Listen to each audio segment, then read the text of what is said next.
My next guest has taken photos of llamas and horses and snakes and elephants, pretty much any creature you can think of on all 7 continents. He's a former zookeeper, TV host, conservationist, and an award-winning photographer for National Geographic.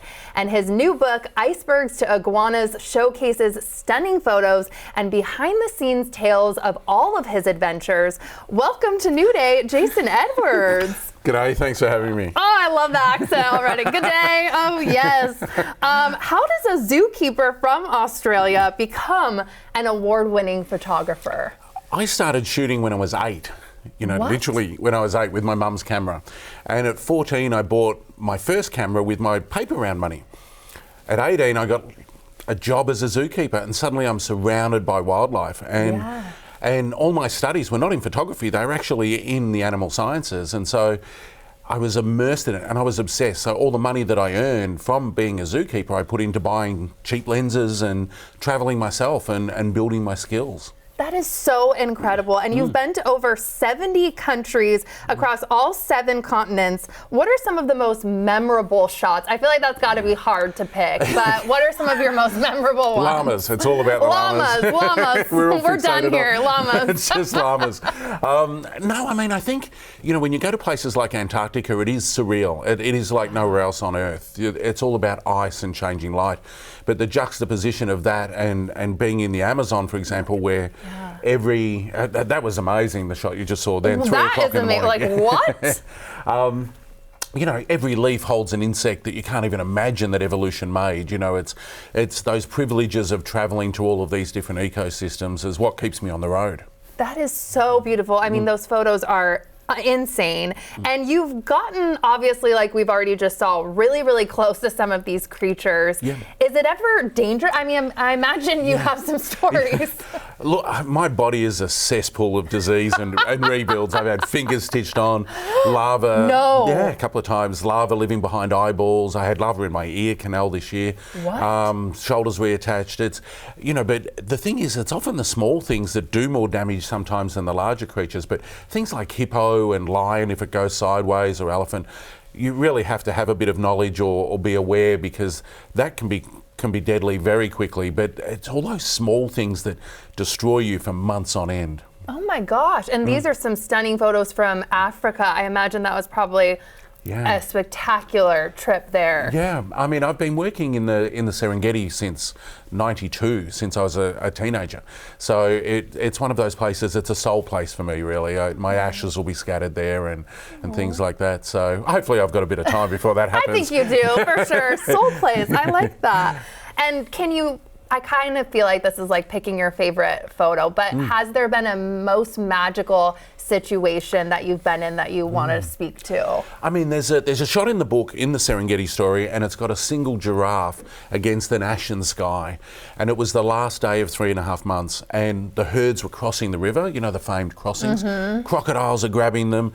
A lioness, I'm pushing the 4-wheel drive. The lioness is walking with me, like literally right next to me, using the 4-wheel drive as a shelter. She grabs 7 wildebeest, and this giraffe just walks into the herd, and the sun comes out. And that frame literally changed my life, because it was that moment that I went, this is what I'm built to do. This is what I want to do for the rest of my life. But it was so spiritual for me, that moment. And that picture's in the book. It's one of my favorite shots ever. Yeah. Oh my gosh. And so you're not like scared. Do you think that's from like being a zookeeper in your past, like, or being immersed in these, situations, that you're not panicked? Yeah, I think so. I'm very calm around non-human species, but growing up as well, I'm in Australia, my house was a halfway house for injured wildlife. There was always snakes and dragons and frogs and owls and everything coming in. So I've never actually known an existence without that in my life. So I'm not complacent about it, but when I did my studies and all of these decades of working with wildlife, I think I'd like to think most of the time we have a repertoire that I'm not a threat and they're not a threat, which enables me to get close often. So. And I imagine a lot of patience. I mean, this photo with these horses are stunning. I don't know if that happened just quick, No, but maybe some moments you're having to sit for hours on end? Weeks. Weeks? I sat in a tree for 5.5 weeks. No. 20 hours a day, 117 during the day to 0 at night. And That's I got a true one. story? Yeah, 100%. I got one frame, and the frame was terrible. And oh my gosh. And then I had ticks. I had swarm ticks for 9 months after that shoot, and my wife was using tick tweezers for 9 months to get all the ticks off me. So you've that's been love. through it all. That's love, and That's love. and love for your photography as well, and getting the shot. Yeah. And you also have a big love. You're also a conservationist. How has your work photographing nature had an impact on just your perspective on the world? Yeah. That's a great question. I mean, I'm privileged to do what I do, and I've worked hard to do that. But when you see changes in places like Greenland with glacial recession, or reefs, I do underwater work, so you see reefs changing, forests drying, things like that.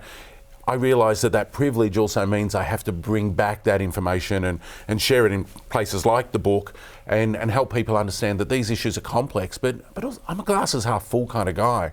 I mean, people are trying, they're doing as best they can. We can do better, but I don't think it's doomsday here. I think that if I come back and I share those stories, maybe people are more aware and want to do something small, because every little bit does help. I know. Do you have any advice for amateur photographers?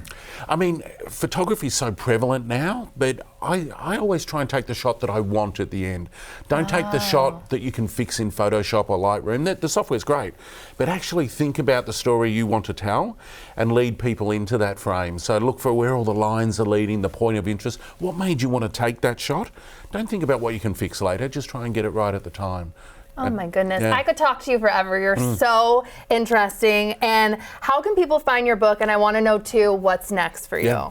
So the book's available, usual portals, Amazon, Barnes and Nobles, but also too, great bookstores around the country. If your bookstore doesn't have it, they can order it in for you, but it's probably here already in Seattle.